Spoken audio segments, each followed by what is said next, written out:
दोस्तों नमस्कार, मैं उपेंद्र यादव। दोस्तों इस लाइव प्रोग्राम में आप सबका स्वागत है। दोस्तों सुबह माननीय शिक्षा मंत्री जी से हमारे प्रतिनिधि मंडल की वार्ता हुई और अभी माननीय मुख्यमंत्री जी से हमारी मीटिंग प्रस्तावित है। लेकिन किन किन मुद्दों को लेकर वार्ता हुई मैंने कल आज सुबह आपको पोस्ट में बताया था, लेकिन क्या क्या वार्ता हुई वो इस लाइव में चर्चा करेंगे। लेकिन उससे पहले मैं कुछ आप लोगों से रूबरू होना चाहता हूँ और आप लोगों की जो सोच है, सोशल मीडिया की हो चाहे कॉल और मैसेज की, 1 मिनट में आप परिणाम चाहते हो।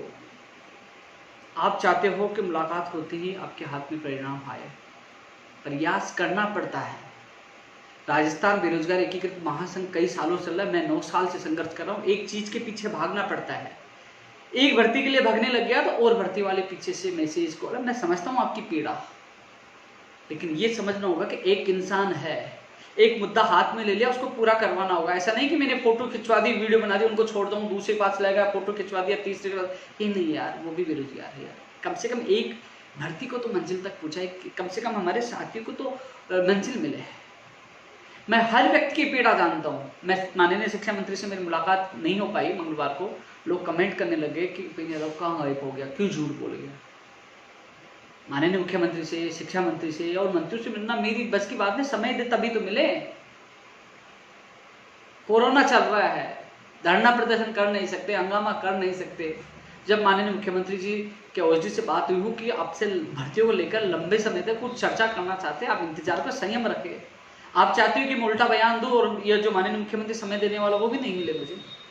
शिक्षा मंत्री जी से मैं मिला हूँ, आपकी बात रखे, वो भी मैं बताऊंगा कि उन्होंने क्या क्या कहा, क्या उसका परिणाम निकला। लेकिन मैं आप लोगों से, क्योंकि आपका भी अधिकार है मुझे बात बताने का, मेरा भी अधिकार है आप लोगों को बात बताने का।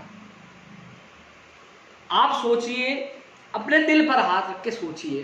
कोरोना चल रहा है, जिन लोगों को आपने वोट दिया वो एमएलए आपके घर है, डिजाइन लिख देते हैं कि ले मेरी डिजाइन ले जा, या मैं फोन कर देता हूँ। इसके अलावा कोई कार्रवाई करते हैं? कमरा किराया माफिया अभियान में मैं रोज कोशिश करता हूँ। ऐसे नहीं है कि मैं जाके पहले उनसे बात करनी पड़ती है, कन्विंस करते भैया आप किराया माफ कर दो, यही विद्यार्थी आपके पास आएंगे, गरीब बेरोजगार है, निवेदन करके उनको तैयार करके फिर लाइव करके एक मैसेज देते हैं या लोगों को फायदा। करीब 25 लाख रुपए करीब हम किराया माफ करा चुके हैं।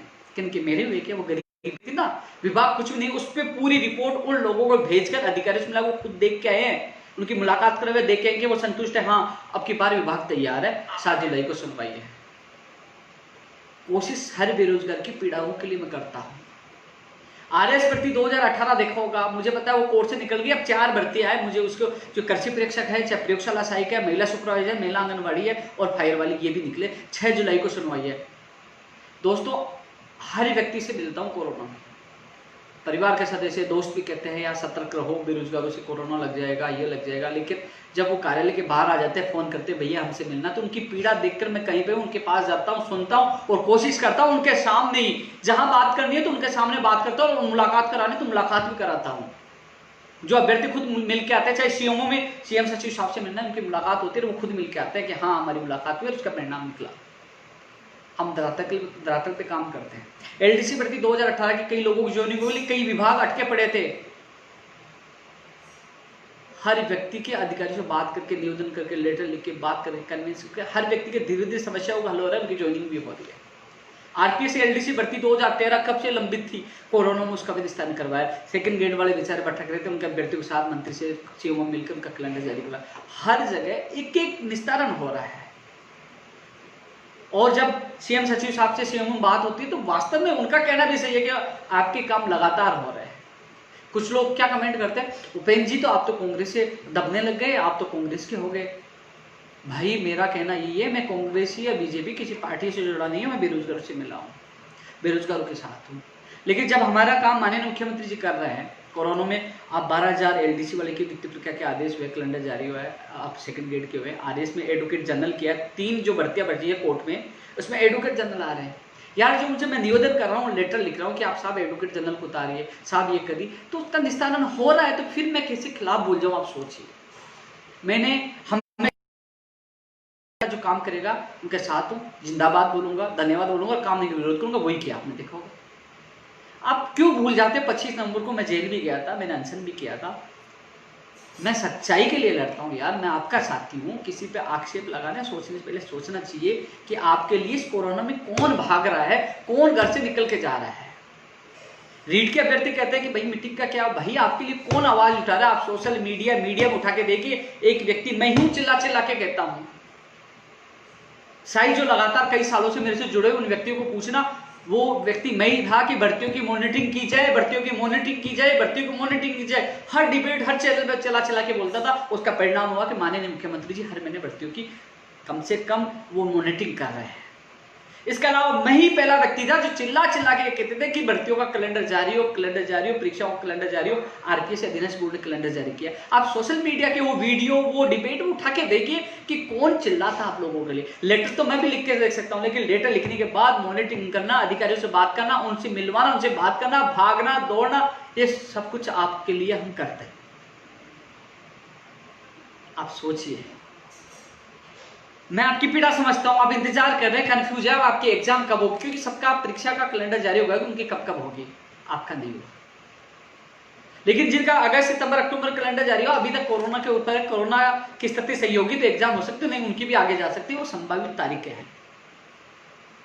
और जो कमेंट आ रहे हैं उन भर्तियों को लेकर भी मैं जवाब दूंगा। लेकिन बात ऐसी है कि कम से कम अपने दिल पर हाथ रख के सोचिए। मैं फेसबुक पर आजकल मैं छोटी छोटी पोस्ट डालने से कतराने लग गया हूँ कि भैया मैं एक भर्ती के लिए डाल दूंगा कि कनिष्ठ अनुदेशक का परिणाम आने वाला है इस वीक या अगले वीक में। मैं देखूँ नीचे 50 कमेंट आ रहे हैं कि भैया हमें भूल गए। अरे यार, आपके लिए मैं अलग अलग वीडियो डाल चुका हूँ, अलग अलग पोस्ट डाल चुका हूँ। एक भर्ती का डालता हूँ, नीचे सारे कमेंट आते हैं कि आप हमें भूल गए, आप 587 को भूल गए, आप रीट 2018 को भूल गए। जब मैंने ये स्पष्ट आप लोगों के सामने बात रखी थी, रीट 2018 लेवल 2 की कोर्ट से जब सुनवाई होगी, जब 7-8 जुलाई को उसको प्रस्तावित है, एडवोकेट से मेरी बात होगी, उसका जजमेंट हाथ में आएगा, उसके बाद आपका प्रोसेस शुरू करेंगे। उससे पहले मैं क्या बोलूँ, लेकिन नीचे कमेंट करने की अपनी आदत है। मैं भूला नहीं हूँ, मुझे हर बात पता है यार। लेकिन कम से कम उस इंसान को सोचिए, वो इंसान कमरा किराए के लिए भाग रहा है, माफी के लिए, वो इंसान सचिवालय में भाग रहा है, वो इंसान एडवोकेट से भी बात कर रहा है भर्ती के लिए, वो इंसान हर व्यक्ति से कोरोना मिल भी रहा है। सोचिए यार, मैं आपको परेशान नहीं कर रहा, मैं मेरा फर्ज निभा रहा हूँ, मेरा कर्तव्य है। जितना मुझसे होगा, मैंने वादा किया था मरते दम तक मैं बेरोजगारों के लिए करता रहूंगा जब तक मैं सक्षम हूं। लेकिन आप लोगों को समझना होगा, निजी स्वार्थ सोचकर यह सोचना होगा कि बेरोजगार महासंघ, राजस्थान बेरोजगार एक महासंघ, रुपये यादव के अलावा कौन भागता है। आपकी आवाज बुलंद करना मेरा फर्ज है, कर्तव्य है। परिणाम में देरी हो चाहे कितना भी हो, लेकिन आपकी आवाज तो उठा रहा हूं ना। मैं यदि 100 काम कर दूंगा तो कैसे होगा, मैं कोशिश करता हूँ, फिर भी हमारा रिकॉर्ड अच्छा है कि 100 मामले उठाते हैं, 80% या 90% मामले हमारे हल हो रहे हैं, पीछे पड़ते हैं यार। आप सोशल मीडिया बोलो, मेरे फेसबुक वीडियो उठा के देख लीजिए, जो बोला वो हो रहा है। हमने कहा जैन भर्ती का सिलेबस आ रहा है, मैंने कल ही ट्वीट किया था कि आ जाएगा, और आया है, मैं प्रयास किया ना। अब कनिष्ठ अनुदेशक भर्ती 2016 वाली है, उसमें मामला उलझा उन अभ्यर्थियों की जो लाइव देख रहे हैं, उनकी मैंने सीएमओ में मीटिंग करवाई थी। जो समस्या आ रही थी अनुभव प्रमाण पत्रों को लेकर, समस्या का हल भी हो गया है, और बहुत ही जल्द इस वीक में अगले वीक में आपके परिणाम जारी हो जाएंगे। कनिष्ठ अनुदेशक की बात कर रहा हूं, जो परिणाम बाकी है। एनटीटी के अभी तक डेटा नहीं आया। और अब मैं जो 4-5-6 मांगे थी ना शिक्षा मंत्री से वार्ता, और उसमें मैं चर्चा करूंगा। उससे पहले और अभ्यर्थियों को मैं बता दूं, क्योंकि उनके भी कमेंट मेरे पास आ रहे हैं। एलडीसी भर्ती 587 के अभ्यर्थी लगातार मुझे कॉल और मैसेज करते हैं, लेकिन अभ्यर्थियों को मैं कह दूं, आपके गगन लीडर है, उसको मैं हर अपडेट बता रहा हूं। सीएमओ में जब बात हुई, उनकी बात भी करवाई, पूरी फाइल बनी थी, सीएम साहब तक गई थी। आज शिक्षा मंत्री जी को भी याद दिलाया, साहब आपने ट्वीट भी किया था, आपने वादा भी किया, बोले मैंने सीएम साहब तक बात रख दी थी, दोबारा फिर बात रखूंगा। यही था कि एक बार ये जो भर्ती प्रक्रिया चल रही है उन पोस्टों की वजह से बाधित नहीं हो, लेकिन कोशिश रहेगी उनको भी न्याय मिले, मैं मजबूती से बात रहूंगा। आज मंत्री जी ने आज उस बात को वापस दोहराया है। लेकिन मंत्री जी के अलावा मुझे पता है, जब भी माननीय मुख्यमंत्री से मुलाकात होगी तो मैं प्राथमिकता के साथ आपकी बात रखूंगा, मुझे पता है। लेकिन जिद नहीं कर सकता यार माननीय मुख्यमंत्री जी, मैं कई बार किसी नहीं मिल पाता हूं। मुझे कई लोग फोन करते, भाई साहब मैं इसनगर आ जाओ, किराया माफ करने, मान लो मैं नहीं जा पाता, दूसरी जगह हूं। तो मुख्यमंत्री कोरोना महामारी है, टिड्डी वाला है, राजनीति कई चीजें हैं, वो बिजी है, वो समय देंगे तभी देंगे यार। मुझे 3 मार्च 2018 को बुलाया था, फिर अब 2020 में 3 मार्च को बुलाया था, 15 तारीख को अचानक मार्च में शिक्षा मंत्री की मुलाकात हो गई। समय देते, कई महीनों से समय मांगते, देंगे। और जब समय देंगे तो मैं वादा करता हूं प्राथमिकता के साथ जो मेरी बहन है एनएम जीएनएम की स्पेस, उनसे निवेदन है, आपके बहुत कमेंट आते हैं एनएम जीएनएम नर्सिंग भर्ती वाले, मुझे आपका मामला पता है। 6719 पद एनएम के और जीएनएम के 4514 पद और 587। इसके अलावा जो एलडीसी भर्ती 2013 पंचायत राज 10,029 पद, जो कुछ मामले हैं माननीय मुख्यमंत्री जी को ही उस पर अंतिम निर्णय लेना है। और साथ में जो गड़बड़ की गई जो कुछ अधिकारियों के द्वारा, कुछ लोगों के द्वारा, जो रीड 2016-18 जो एक और सूची का मामला है, जो गुमराह कर रहे हैं, जो सुप्रीम कोर्ट में 2016 भी पूछ के 17 जो संस्कृत विभाग वाला भी डीबी में चला गया और 18 वाला चल रहा, उस मामले में मुख्यमंत्री जी को मैं अवगत कराऊंगा कि ये जानबूझकर सरकार को बदनाम कर रहे, क्योंकि सूची आपको सुप्रीम कोर्ट में भी हारेंगे, फिर भी आपको निकालनी पड़ेगी। मैंने शिक्षा मंत्री जी को कहा था कि साहब ये सुप्रीम कोर्ट से भी हम जीत के आएंगे।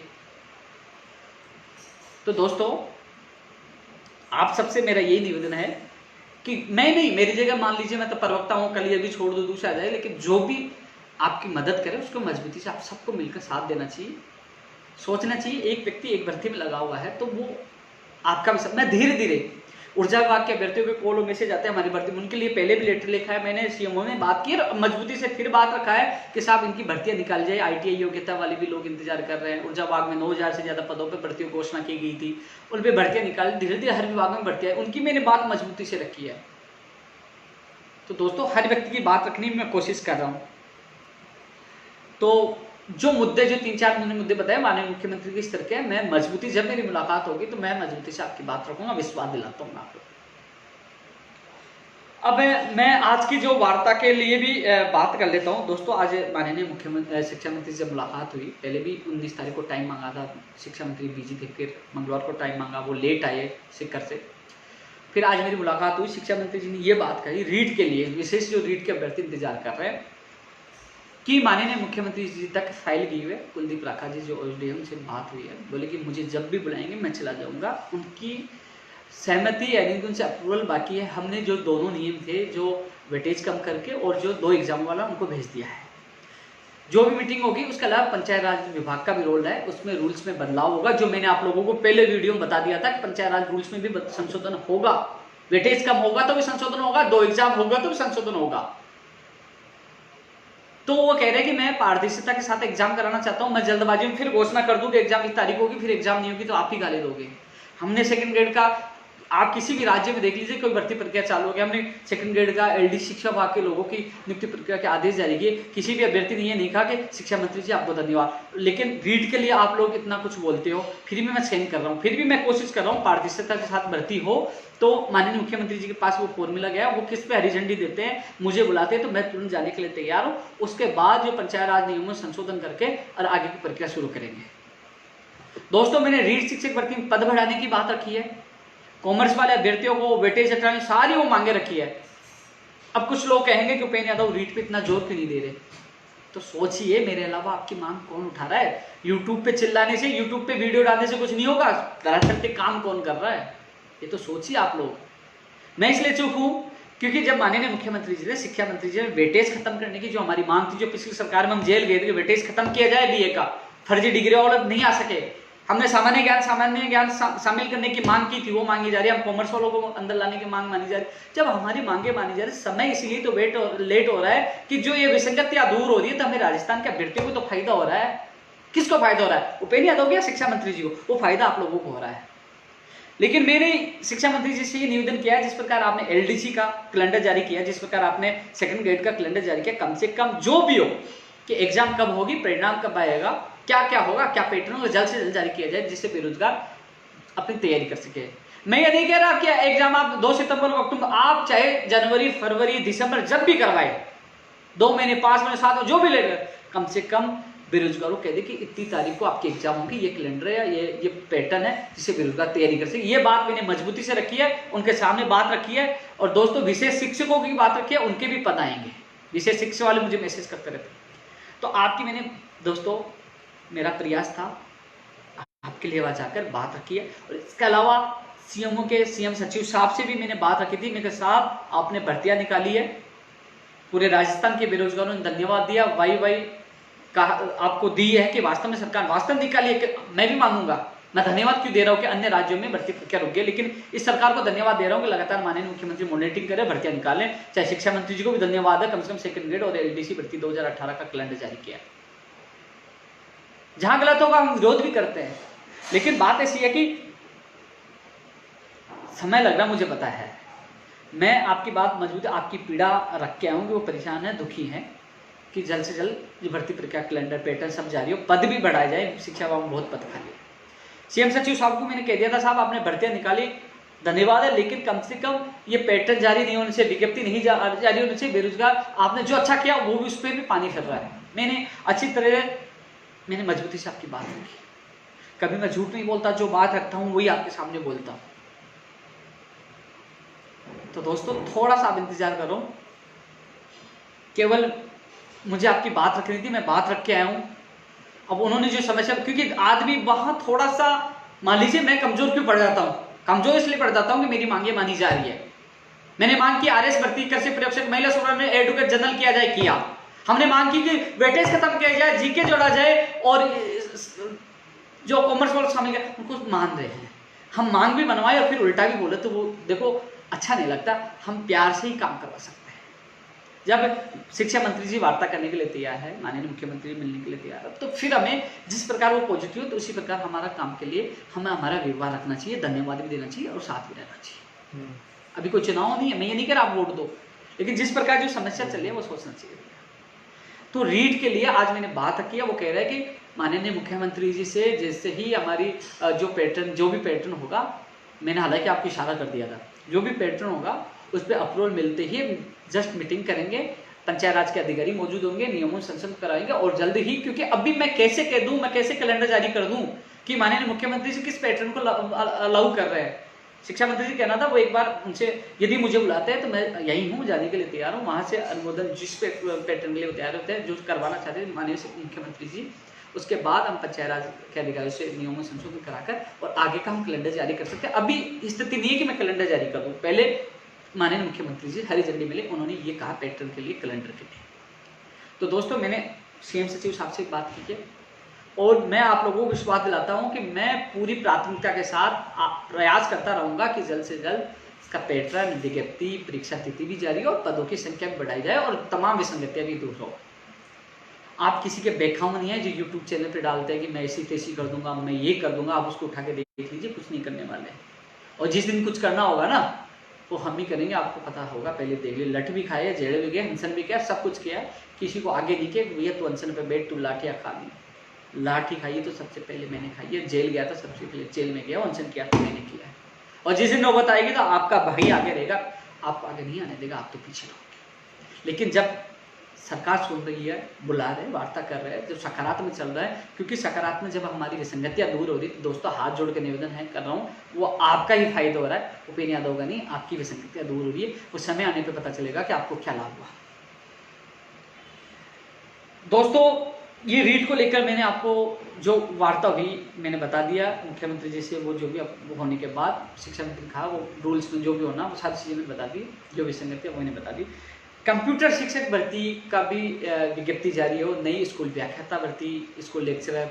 तो दोस्तों इस कंप्यूटर शिक्षक के लिए कहा कि हमारी सरकार की इच्छा शक्ति है कंप्यूटर शिक्षक भर्ती आई, लेकिन हम इसका कंप्यूटर शिक्षक पद का कैडर बन रहा है, नियम बन रहे हैं, थोड़ा सा उसमें समय लग रहा है, आप संयम रखो, हम भर्ती निकालेंगे, लेकिन मैं आपको नहीं बता सकता भर्ती कब आएगी। जब नियम बन जाएंगे, माननीय मुख्यमंत्री से स्वीकृति मिल जाएगी, उसके बाद हम जरूर भर्ती निकालेंगे, आपको बता देंगे। उन्होंने ये कंप्यूटर शिक्षक भर्ती के लिए कहा है। दोस्तों हम लगातार मांग कर रहे थे पिछली सरकार में कंप्यूटर शिक्षक भर्ती निकाल दी, लेकिन 5 साल निकल गई, कम से कम कैडर बन रहा है। कई लोगों ने ज्ञापन भी दिया कि ये होना चाहिए, ये नहीं होना चाहिए, तो सभी विचार चल रहा है। तो शिक्षा मंत्री जी ने कहा कि कंप्यूटर कैडर बनना, थोड़ा सा आप सहन करो कि उसकी विज्ञप्ति भी आएगी। नई स्कूल व्याख्याता भर्ती के लिए शिक्षा मंत्री जी ने कहा कि पहले डीपीसी होगी और डीपीसी के बाद पदों की गणना होगी, उसके बाद ही हम स्थिति हो पाएगी नई भर्ती की विज्ञप्ति निकालने के। बोले हम डीपीसी करेंगे, पदों गणना होगी, उसके बाद ही आपकी नई विज्ञप्ति जारी होगी स्कूल व्याख्याता भर्ती की। उससे पहले ये भर्ती है, इस प्रोसेस में जब तक ये भी लगभग अंतिम स्तर पर आ जाएगी। ये शिक्षा मंत्री जी ने नई स्कूल व्याख्याता भर्ती के लिए कहा है। प्रयोगशाला सहायक भर्ती के जो शिक्षा वाक्य उनके लिए कहा कि 6 तारीख को जो सुनवाई है, एडवोकेट जनरल साहब आ रहे हैं, प्रयास ये रहेगा कि 6 तारीख को निस्तारण हो, जिससे हमें नए शिक्षा विभाग में प्रयोगशाला जो है जो लैब असिस्टेंट वाले जो मिले हमें, तो दोस्तों प्रयोगशाला सहायक भर्ती के लिए भी उन्होंने पॉजिटिव रिस्पॉन्स दिया है। आरएस भर्ती वाला आपके सामने हो गया, हम लगातार प्रयास कर रहे थे। लेकिन एएन भर्ती 2018 में भी दोस्तों, जैसे आरएस भर्ती 2018 रूल्स 15 में बदलाव किया गया, उस रूल्स 15 में बदलाव की वजह ही कोर्ट से आपका आरएस भर्ती 2018 का मामला हल हुआ। अब रूल्स 15 में एएन भर्ती में भी होना है। इस संदर्भ में माननीय मुख्यमंत्री सचिव साहब को मैंने अवगत करा दिया, साथ रूल्स 15 में बदलाव किया जाए जिससे इनका भी फाइनल परिणाम आए, क्योंकि दोस्तों दोनों में मामला समान था, ओबीसी जनरल कट ऑफ को लेकर आरएस भर्ती 2018 में और एएन भर्ती में भी। तो उसमें क्योंकि परिणाम नहीं आ रहा था, हम लगातार सोशल मीडिया के माध्यम से आवाज उठा रहे थे कि परिणाम क्यों नहीं आ रहा। बाद में पता चला कि वो सुरग्यान वाले केस का इंतजार कर रहे थे, क्योंकि उसकी लाइट में एएन भर्ती 2018 के उन अभ्यर्थियों को शामिल किया गया था जो ओबीसी के थे और जो एसटी जो भी हो, जो जनरल से ज़्यादा नंबर लेके आते वो बाहर हो गए, तो उन लोगों को शामिल उसी सुरग्यान यादव वाले जो आरएस वाले मामले में उसके बिहेव पे यानी कि लाइट में फैसला आया था। लेकिन अब उसका फाइनल फैसला नहीं आया था, अब उसमें भी अनुमति लेनी पड़ेगी कोर्ट से और उसमें भी रूल्स 15 में बदलाव होगा। वो मैंने बात रख दी, थोड़ा समय लगेगा लेकिन आपका परिणाम जल्द होगा, राहत मिलेगी। आरएस भर्ती 2018 का परिणाम 5 जुलाई के बाद ही आएगा। आपको पता है 4 जुलाई तक तो एमबीसी का जो भी है ऑप्शन जो ले रहे हैं, जो मांग रहे हैं, इसके बाद 5 जुलाई के बाद ही आएगा, यानी कि अगले वीक में आपका परिणाम आ सकता है। दोस्तों जूनियर अकाउंटेंट 2013 के अभ्यर्थी मुझसे मिल के गए थे, ऑफिस में आए थे, करीब 20-30 लोग थे, उनकी मैंने बात सुनी थी और मैं उनको विश्वास दिलाता हूँ जितनी मेरे से मदद होगी जूनियर अकाउंटेंट 2013 के अभ्यर्थियों करूँगा। वहीं सूचना सहायक भर्ती 2013 वाले मैं पूरी मदद करूँगा। फाइल वाले आए हैं, इन अभ्यर्थियों को उनके विभाग में इनको पहुँचाए, ये मिल के आए, ये संतुष्ट है। अब 7 जुलाई को उनको सुनवाई है, इनके एडवोकेट से सीएमओ से फोन करवाना, जो वो भी मैं इनकी पूरी मदद करूँगा। सेकंड ग्रेड भर्ती 2018 संस्कृत विभाग की जो काउंसलिंग प्रक्रिया, नियुक्ति प्रक्रिया जो बाकी है, इस संबंध में मैं कल माननीय मंत्री जी से मैं खुद बात करता हूँ। हालांकि एक बार पहले बात रखी थी, लेकिन इसकी प्रक्रिया शुरू हो ये बात में मैं रखूँगा। दोस्तों जैन भर्ती का सिलेबस जारी हो गया है। मैंने कहा था सिलेबस में कोई बदलाव नहीं होगा, थोड़ा बदलाव होगा, वही आपके सामने है कि लगातार मैं आप लोगों को कह रहा था तैयारी करो, वही है। आपके एग्जाम 6 दिसंबर से स्टार्ट है, आप उसकी तैयारी करते रहे। दोस्तों एनटीटी का डेटा अभी तक उनके पास पूछा नहीं। रीड 2018 लेवल की एक और सूची मैंने हमारे एडवोकेट जोधपुर बात की है, सुनवाई कोशिश कर रहे हैं, परिणाम आने दो। 2016 और 17 में इन्होंने जो लापरवाही किया, जब माननीय मुख्यमंत्री से मिलूंगा तो मैं जरूर बात रखूंगा कि जिन विभागीय अधिकारियों जो भी इसमें शामिल है, मैं नाम लेना चाहता, एक बार माननीय मुख्यमंत्री तक मैं बात रखूंगा।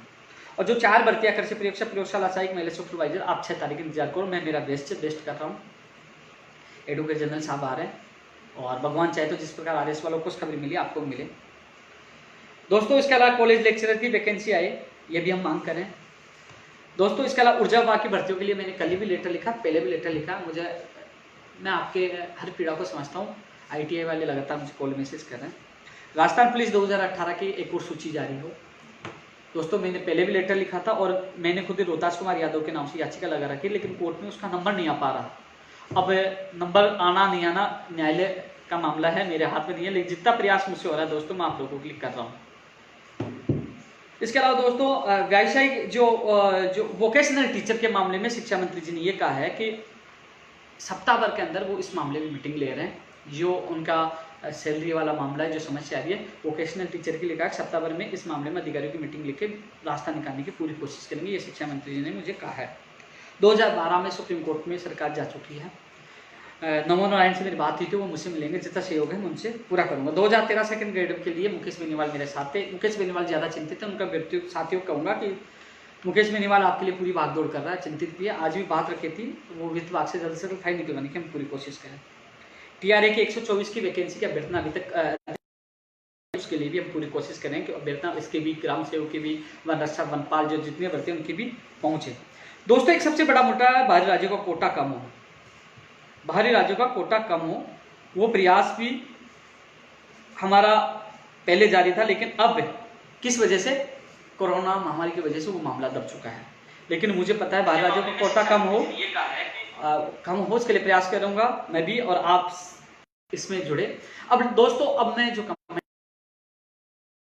यदि किसी भर्ती को लेकर मैं भूल गया हूं तो मैं इन कमेंट्स का भी जवाब दूंगा, लेकिन आप सबसे मेरा निवेदन है कि जो हम सबको मिलकर इस सिस्टम से तो लड़ाई लड़नी होगी, क्योंकि सिस्टम में ये खामियां है कि परिणाम कब आता है, जॉइनिंग कब होती है, ये पता नहीं, कितने साल लग जाते हैं। कभी भर्ती कोर्ट में एकलपीठ, कभी डिवीजन बेंच, कभी फाइल घूमती रहती है, कभी कहाँ चक्कर काटना पड़ता है, कभी कहाँ काटना पड़ता है। तो हम सबको मिलकर लड़ना होगा। कभी 587 पद कम कर दिए जाते हैं, कभी क्या। इसके लिए हमें एकजुट होना होगा दोस्तों। इस अभियान, एक बार कोरोना समाप्त हो जाए, हम सब मिलकर एक बड़ा अभियान भी चलाएंगे, एक बड़ी रणनीति के साथ आगे की प्लानिंग भी बनाएंगे। स्टेनोग्राफर के फॉर्म रीओपन कब होंगे? भैया आपकी जल्दी सूचना मिल जाएगी। इसी जुलाई में आपके रीओपन हो जाएंगे, यानी कि इस वीक है, आने वाले वीक में आपको सूचना मिल जाएगी। स्टेनोग्राफर के जो रीओपन के आदेश हो जाएंगे, सूचना के आदेश हो जाएंगे स्टेनोग्राफर। और कई लोग मुझे कॉल कर रहे थे, बार बार ये कह रहे थे कि भैया हमारी वापस वहां चले गई। नहीं, वो झूठी अफवाह है। आपकी अभ्यर्थना वापस ARD में नहीं गई है। जल्दी आपको खुशखबरी मिलेगी। मैंने आपकी बात रख दी है कि रीओपन आपके फॉर्म को वो मैंने रख दिया और जल्दी आपके आदेश हो जाएंगे।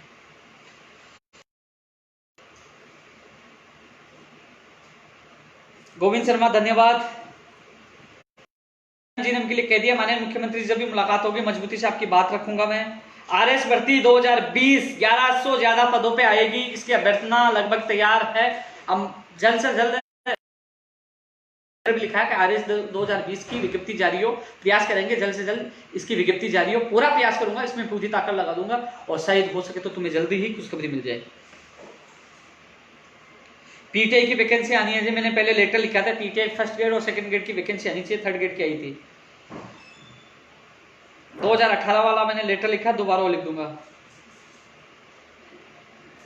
मुझे पता है जो LDC भर्ती 2018 में शिक्षा विभाग की जो जिला आवंटन को लेकर काफी लोग शिकायत कर रहे हैं, उनसे मेरा हाथ जोड़ के निवेदन है, एक बार ज्वाइनिंग ले लीजिए।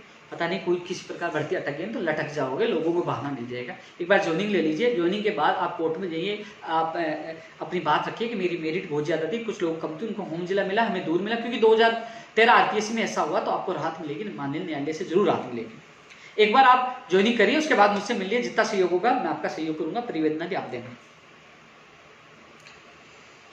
मुझे लगता है अधिकतर भर्तियों के नाम मैंने बोल दिए हैं। भाई कॉल कैसे आ गया?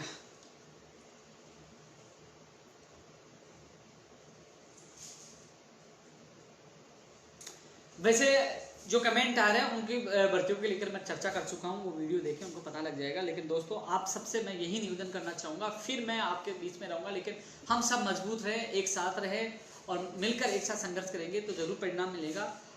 माननीय मुख्यमंत्री जी हमारे प्रति पॉजिटिव है। जल्दी माननीय मुख्यमंत्री से मुलाकात करूंगा। शिक्षा मंत्री से मुलाकात की है, वो भी कह रहे हैं कि हम आपके साथ हैं, कोशिश करेंगे ज़्यादा से ज़्यादा बेरोजगार को रोजगार मिले। जय हिंद, जय भारत।